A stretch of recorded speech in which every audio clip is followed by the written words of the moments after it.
Well, we know which NFC West team we're going to have to stomach in the Super Bowl. And for the second time in the Steve Keim era, this finally happened. The Arizona Cardinals, what do they have to start doing to get ready to put themselves back into the picture as a contender? And it's our first mock draft Monday. It's Bo Brack, Alex Clancy, and it's Locked On Cardinals.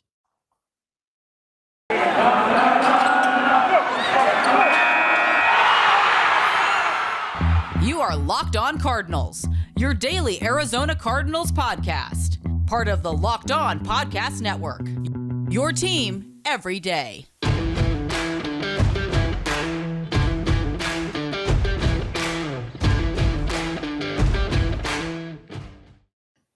What's going on? It's Bo Brack, Alex Clancy. Thanks for making Locked On Cardinals your first listen, first watch. If you're checking us out on YouTube, a little bit later start today.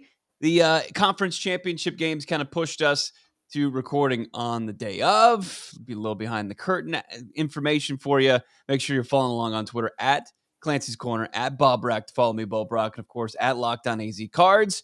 Arizona Cardinals, division foes. We knew at least one of them was going to be in the Super Bowl. And now we know that that team is going to be the Los Angeles Rams, the team that had gone for broke. They pretty much gave away all of they mortgaged the future, Alex, and it worked out for them. They got Matthew Stafford in the fold. That's exactly why they brought him over from Detroit. And they're Super Bowl bound. They're going to take on Joey Burrow and the Cincinnati Bengals in, just less than 2 weeks from today. I mean, I feel like all of America is behind the Cincinnati Bengals and Joe Burrow. Like, I don't know. I don't remember a time.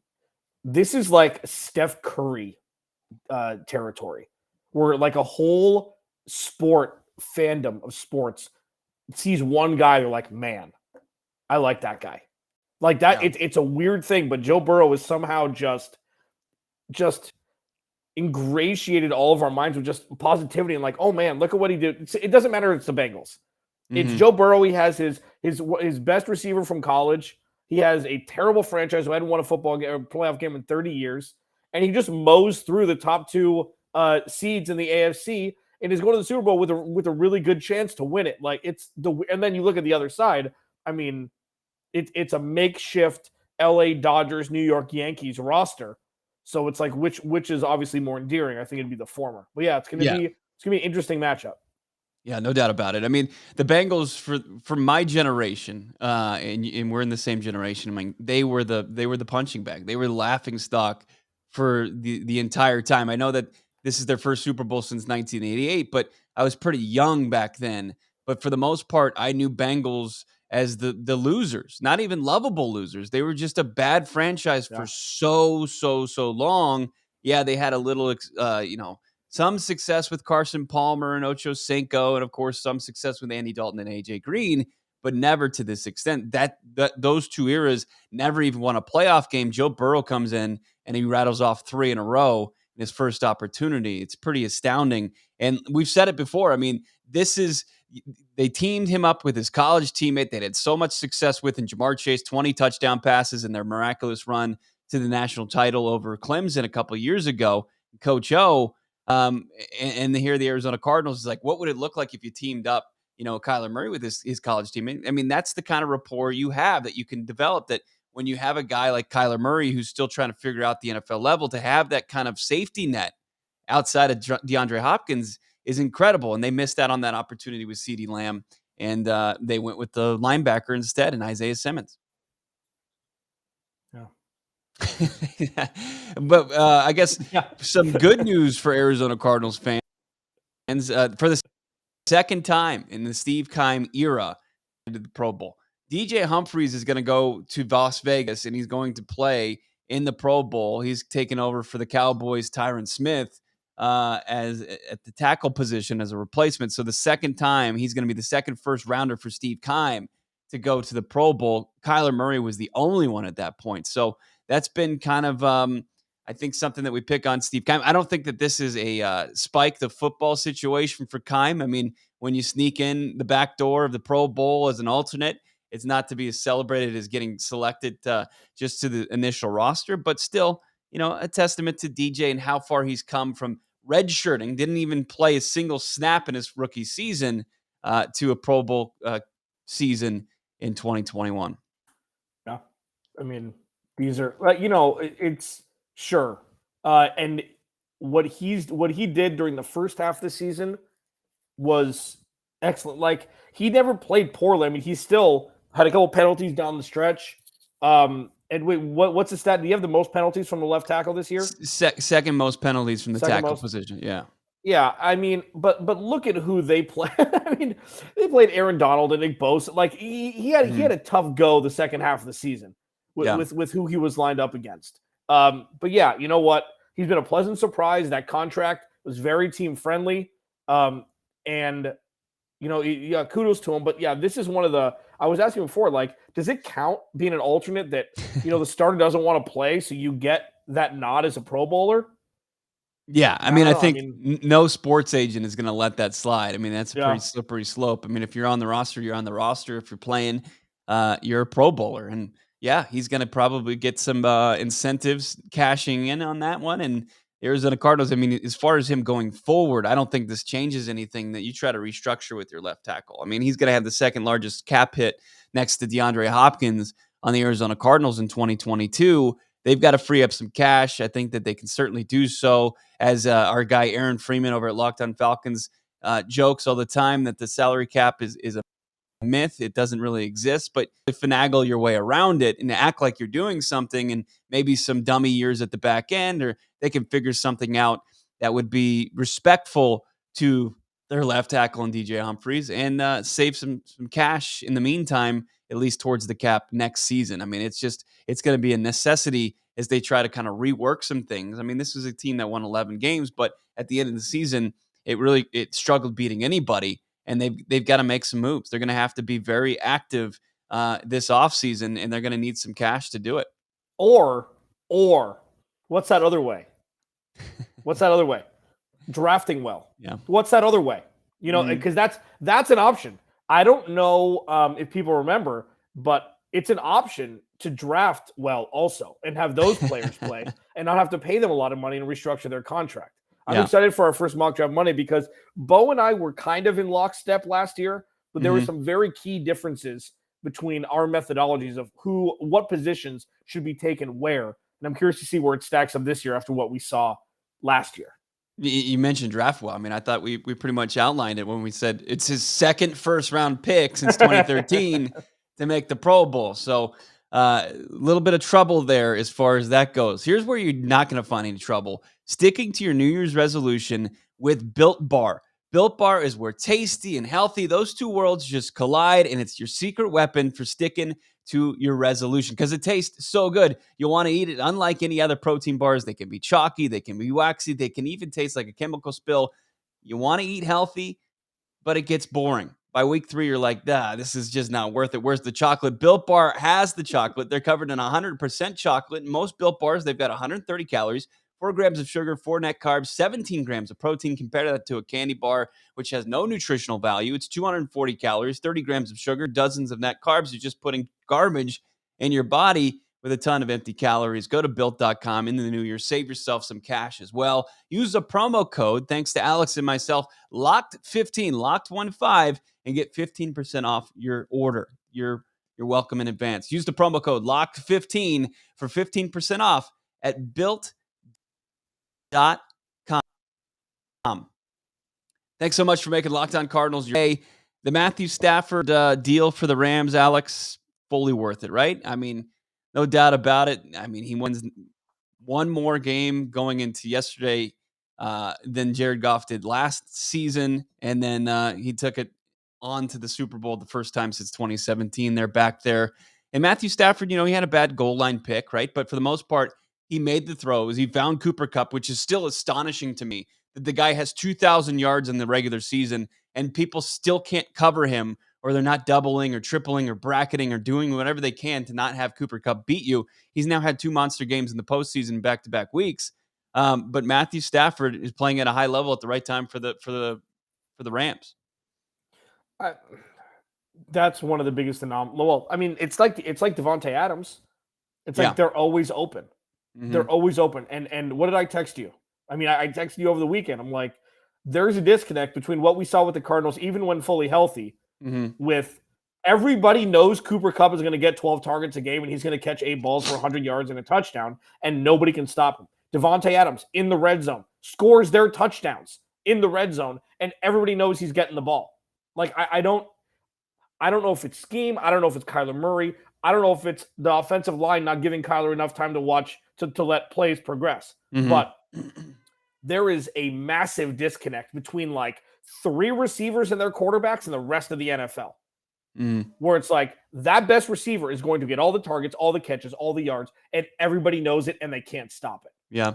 I mean, Odell Beckham Jr.'s there. Yeah, Odell Beckham Jr.'s there, and he's really forced the issue to where you can't, forget about him. And then, of course, in Kansas City, I think that's when we were texting, just watching early in that game where Patrick Mahomes was just working his magic. I mean, the first half, he was just unbelievable. And then the second half, he was the polar opposite and fell apart. But, you saw the stock Chiefs offense run. He hits Tyreek Hill in the end zone for a touchdown. He finds Travis Kelce for a touchdown. They score on their first 3 drives, and everything that Patrick Mahomes touches turns to gold before they let the time expire at the end of the first half in the red zone, and they pretty much fall short of going up 28-10. But I think what the Arizona Cardinals need to do is focus on, and I know they have a lot of holes or voids to fill on this roster, but when you look at the legitimate teams and the teams that have made long runs in this postseason, they have 2 legitimate weapons on offense for their quarterback. Not like 1A and then like a very distant B. It's not DeAndre Hopkins and then 33-year-old AJ Green and Christian Kirk, who's a fringe 2. It's a legit almost 1B. And the Arizona Cardinals need to take a very serious look at that now. Like, are they going to have the cap space to go after a guy like Devontae Adams or Chris Godwin or Allen Robinson or whoever may be available? I don't think so. But they need to kind of consider, like, hey, if we really want to be big-time players, like, it's not going to be like this DeAndre Hopkins and a bunch of guys that are going to pop at the right time. You just can't rely on that. Well, and you look at, the cautionary tale already is Kenny Golladay. That's the cautionary tale already. From what we saw with the Giants. And I know that it's a different case, and he's not always that injured, but he was injured more times than not when he was in Detroit. And then they gave him, $60 million total and like $40 million guaranteed, something ridiculous like that. They outbid everybody. They were they were a dark horse coming in to the sweepstakes. They gave him a lot of money, and he went there, but he didn't play at all last year. Like, Chris Godwin's always hurt. Yeah. Always. And you feel terrible for him, even though he was franchise tagged, which was a good thing. So he actually made his guaranteed money this year when he tore his ACL towards the end of the season. He'll be out the majority of next season also. So it's just like, I would love for the Cardinals to find a wide receiver in this draft that can make an impact. And I'm excited for our Mock Draft Monday final segment because I have one. And it's not in the first round, because that's the Najee Harris of this year. They can't draft a wide receiver in the first round, in my opinion. I feel you're going to draft a wide receiver in the first round in your mock draft. But you don't always have to go out and get the highest ticket. Like, I look at Tyler Boyd. Go get a guy like Tyler Boyd that's gonna get you 1,000 yards, 80 catches, 8 touchdowns, and doesn't get hurt. Just like it shouldn't be as difficult as the Cardinals have made it seem so far. They really have. I mean, Steve Keim has drafted 10 wide receivers, and one has added over 1,000 yards receiving since 2013. It's just they're not getting enough production from that. And a lot of people come to bat for Steve Keim, and it's like, look, I'm not saying these guys aren't NFL players, but they're not. None of them have hit to where they've been a tremendous success. You just haven't had that. And if you're going to use and utilize second round picks, like the guys that we mentioned here. The Allen Robinsons, the Godwins, the guys who are available to Devontae Adams, none of them are first-round picks. Top 10 receiving yards this year. I mean, Cooper Kupp's at the top. He wasn't a first-round pick. Like, there was 2 first-round picks in the top 10 of receiving yards. Like, you have to utilize one. One was Justin Jefferson, and the other one was Jamar Chase. That's it. So, other teams are finding value. They're finding stars at that position, and Steve Keim hasn't, and he's certainly tried. And that makes things the most concerning as far as the Arizona Cardinals go. One last thing as far as the division goes, looks like the Jimmy G era is over. And if you're the Arizona Cardinals and you're the fans of the Cards, you got to be sad to see Jimmy G exit, because unlike the Rams, Cardinals had some pretty good success against Jimmy G. Yeah. This wasn't all on him. He threw that bad pick at the end was because he was going down for a sack. Like that was the last two possessions of that game for them were like Brian Peacock from Locked On 49ers tweeted out. He goes, that was the worst possession of the year. The one that immediately preceded that last one that ended their season. It was a 3-and-out. It was ugly. Got sacked once. Like the offensive line held up for a long time. Trent Williams, like he had one leg and he was playing on the left side. He had ankle sprain. And that last throw was like, first of all, it was a little, flashback for Cardinals fans, but it was also like Jimmy G played good football until that last drive. Played good football, and it's not his fault that Jaquiski Tart dropped the interception, dropped the punt that was an interception, pretty much that would have saved them 3 points. Like there were a lot of things that went the 49ers' way that were because of Jimmy Garoppolo. And he's always going to be the punching bag. I'll tell you what, there's 10 or 12 teams that would love to have him. Because it's maturity. He has people, the players seem to love him. Like this isn't like this is an outside something new thing from the fans and from the media. But who knows if Trey Lance is going to be good? Maybe he will be. And Jimmy Garoppolo is going to ride into the sunset, make another $100 million somewhere else. But it probably won't be with the 49ers. I think it's pretty safe to say at this point. I mean, at the end of the day, it's the right move for them to move off of what they invested into drafting Trey Lance and what his skill set is. But it's not going to be without the lumps. They're going to take some lumps, and there's going to be a big learning curve for Trey Lance to get up to speed. And the Arizona Cardinals are probably going to benefit from it because the Niners are kind of built to win now. And the fact that they're going to have to, play catch up with the quarterback position, the most important position in sports, that's an advantage for Arizona. I mean, they went 2-0 against San Francisco this season. They faced Lance in his first start. But yeah, I mean, absolutely. I think that there should be a lot of teams that should be going after Jimmy Garoppolo this offseason because you know what he is, right? I mean, you know that he's going to put your team in a position to win. Sure, he makes some brutal throws in there, but for the most part, I mean, his resume speaks for itself. 4-2 in the postseason. He's like 33 and like 16 overall as a starter. I mean, you don't just accidentally have that much success at the NFL level. And if you're going to say, hey, it's all a product of Kyle Shanahan, I mean, Kyle Shanahan has 2 winning seasons to his name. Otherwise, he's got double-digit losses. And as our colleague Peter Bukowski pointed out, he was the OC of a team that blew a 28-3 Super Bowl lead. He blew a 10-point Super Bowl lead in the fourth quarter, and he just blew a 10-point lead in the NFC Championship game. That doesn't just he's not exactly he gets a lot of blame for that. I think he should, because those are some big time leads to kind of choke away. Yeah. I mean, but what he did this year with that team, they had no business making the playoffs. That was 3-5. Yeah. In the water. We buried them. We buried them. Step Brothers. I buried you, and but they rose from the dead, Undertaker style, and they made a miraculous run and a tip of the flat brimmed cap to them to make it as far as they did. Now it's scary because they're almost scarier than the Rams as far as going forward because of all the controllable young talent they have and the assets that they can continue to kind of recoup with Jimmy G potentially, or whatever direction they go, they're going to be a big time player this offseason and only getting that roster better. Cardinals fans, Alex and myself, we've got an incredible app that everybody who buys gas needs to know about. It's Get Upside. Our listeners are making cash back every gallon of gas every time they fill up. Just download the free Get Upside app in the App Store, Google Play right now. Use the promo code Touchdown for 25 cents per gallon or more on your first fill up. Cash back. Don't pay full price at the pump any longer. Get cash back using Get Upside. Just download free with the promo code Touchdown. 25 cents or more on your first tank. Some people who drive a lot are making upwards of $200-$300 in cash back a year. There's no catch. The cash back gets added to your account. You can cash out anytime to your bank account, PayPal, e-gift card for Amazon and other brands. Just download the free Get Upside app. Use the promo code Touchdown to get 25 cents per gallon or more cash back on your first tank. That's code Touchdown. Well, Brack, Alex Clancy hanging out with you on a Monday edition of Locked On Cardinals. Thanks for making us your first listen. So Rams headed to the Super Bowl. They're basically hosting for the second straight year. The host city will be in the game. Tampa won it last year, the first team to do so.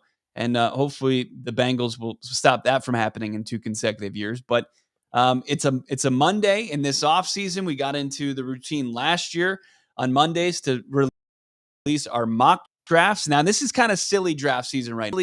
Where you get to the end and you've seen every mock draft you can possibly take. It makes you nauseous at that point.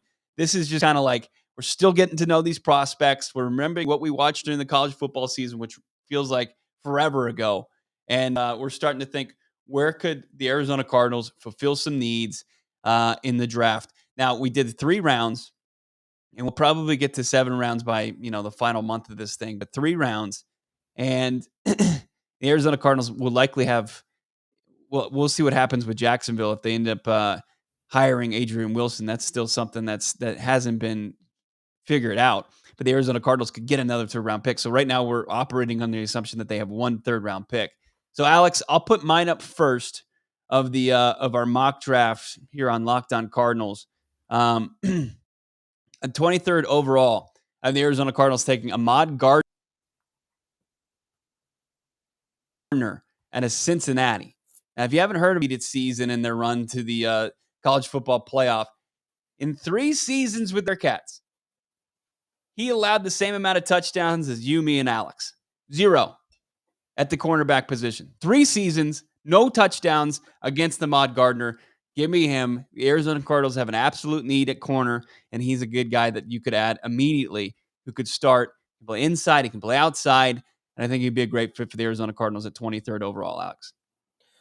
Yeah, that's good. I mean, because here's the thing. This is what we talked about last year. There's no wrong answer for the first round, except for like running back. You could validate anybody there. And I do remember that name. I do remember watching him when they played not so well towards the tail end of the season. But yeah, I mean, you take a corner, and if he grades right and he could move into that CB2 role, potentially CB1, I mean, that's definitely a good pick at 23. And if you look at the teams that played, they had big plays by their cornerback room. And if you remember down the stretch, that was a room that struggled mightily for the Arizona Cardinals. And at the end of the day, what everybody was fearful of going into the season, they didn't have enough depth to really compete in the cornerback room. Alex's first pick. All right, let's go through this one. All right, my first pick is Trevor Penning from Northern Iowa. 6'7", 320, left tackle. This is my the reason why I went here is that, especially with the DJ Humphries conversation, like, do you play him inside? He is pretty flexible with positions, and that was another reason why I moved him. And that's why I drafted him. He's a great run blocker. And here's the thing: the reason for this is he's large. This is Mekhi Becton size. Okay, we don't know what's going to happen with Kelvin Beachum. You can move him to the right side, or if they decide to, for some reason, move on from DJ Humphries, you've got a guy that you could plug in day one that's going to make a whole lot less money than DJ Humphries. And I don't think that latter situation is going to be the case. But I also think this guy is ready to play a lot more than Josh Jones was when he came in, even though they play different positions. Look, I mean, Arizona Cardinals' first Super Bowl appearance, their quarterback went to Northern Iowa. Steve Keim drafted a running back out of Northern Iowa, scored 20 touchdowns in a season in David Johnson. They've had some success drafting out of school, and I don't think, as far as the quarterback position, going offensive line in the first round, anybody in the fan with you. I will say, though, I was looking at Drake London. I was. Big 6'5" wide receiver out of USC. Nearly pulled the trigger on Drake London. What do you think? I would have told you you're dumb. I already said that. I'm like, I know Bo's going to take a receiver at 23. Oh, my God. Look, it's going to be tough, and there's going to be some mock drafts where I'm going to do it. There's the kid from Arkansas. I don't know. Look, if I can't take a wide receiver 23rd overall out of Arkansas. It'd have to be, one of those just legitimate football schools. And I know USC's been down and they're on the uprise with Lincoln Riley, but Drake London is just a very intriguing prospect that kind of fits where I feel like Steve Keim hasn't been knocking on the door enough as far as big athletic receivers. The last time the Arizona Cardinals really did that was Michael Floyd. And I don't think you could say that was a success. So they should be you should be a little concerned as far as that goes. Yeah. The first round, like Alex, and ping. My second round pick looks even better. I took the stud running back out of Michigan State and Kenneth Walker the third, because I think the Arizona Cardinals finally need to invest in the running back position. He was the best running back in the college football ranks this season. I believe he was up there as far as, rushing yards leader, and he put Michigan State in the conversation for the college football playoff all the way until like the last couple weeks. Yeah, I like that pick. I like that pick a lot. I didn't even think offense during my pick, but yeah, I mean, he was an absolute world beater. Ran all over the Big Ten. Yeah, I took Fedarian Mathis, inside defensive lineman, Alabama. These players just perform at the NFL level. He's a run stuffer. He can stop A/B gap stuff. This is a guy that you absolutely need, and you could check two boxes. Offensive line, defensive line. This is a home run 1-2 first round, second round start for me.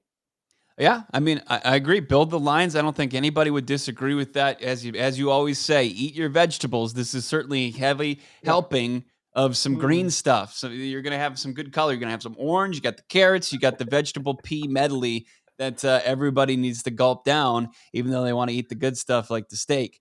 All right, my last pick of our 3-round Arizona Cardinals, Locked On Cardinals mock draft. I went with the interior offensive line. I think if they're going to kind of bolster the offensive line, they're going to have to do it on the inside. Latictus Smith out of Virginia Tech. He's a good run blocking, kind of a zone run blocking scheme offensive lineman. That's what Cliff Kingsbury runs. It would be perfect to couple up with the guy that they just took out of Michigan State. And, it adds you as bad as Josh Jones was down the stretch. I think that more of a tackle than he's going to be guard. Justin Pugh probably played his final downs as an Arizona Cardinal. I think there's to put somebody either to the left or the right of Rodney Hudson that you can learn from the veteran would be invaluable experience. And you could find a starter caliber in the third round if you pick the right prospect. And out of Virginia Tech, they've had some pretty good success. Was it Darisaw most recently? That was so good on the offensive line. So I'll go with the big hog molly in the middle of the offensive line with my third pick. Alex, your third pick.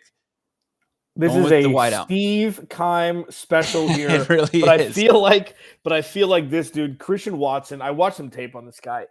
6'5", an absolute mauler. Okay. This dude is a 50-50 ball.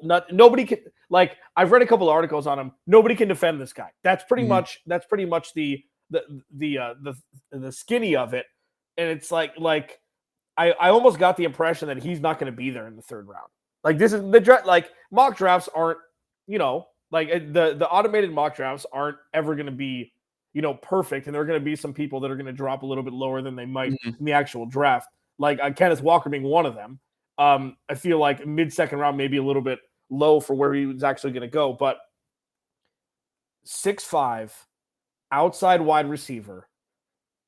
Remember, kids, you can draft people and they could be good NFL players. And I feel like if Steve Keim remembers that, Cardinals can do can maybe make a push in 2022 for being the third team in a row to host a Super Bowl. Because it's going to be at State Farm Stadium in 2022 or 2023, whatever. It's not UMass. It's not, it's not Michigan State, or it's not, a bad example, but it's not, Pittsburgh State, where John Brown hailed from. It's the best FBS or FCS team in the nation. Yeah, it's North Dakota State, so it's not an unknown. Yeah. And I saw 6'5". I saw the tape. I'm like, yeah, I mean, this dude would be perfect for exactly what the Cardinals need. And imagine having a third round pick and wide receiver you have to pay no money to be potentially your best wide receiver 2 years from now. That's the dream. That's the dream. We'll post our picks on Twitter at Locked On AZCards. Let us know who you thought had the best debut mock draft and tell us why you picked me. I appreciate that. Why Alex stinks. Good start to mock draft season, but we've still got games to play. Arizona Cardinals will have a couple players in the Pro Bowl. We're not going to exactly break it down or preview it much, but if, of course, we'll get into it. It'd be interesting to see if Kyler Murray can kind of build some confidence in the Pro Bowl. I know everybody thinks I'm an idiot for saying that, but he's got one more go of it. He's going to get some snaps with some big time players, and he'll have his left tackle to help him out there too. And DJ Humphries, congrats to Hump for making the Pro Bowl. For Alex at Clancy's Corner, follow him on Twitter. Follow me at Bob Rackbo Brock. And of course, follow the show at Locked On AZCards. Thanks for making us your first listen. We'll talk to you tomorrow on another edition of Locked On Cardinals. Thanks for making us your first listen. Now make Locked On Bets your second listen.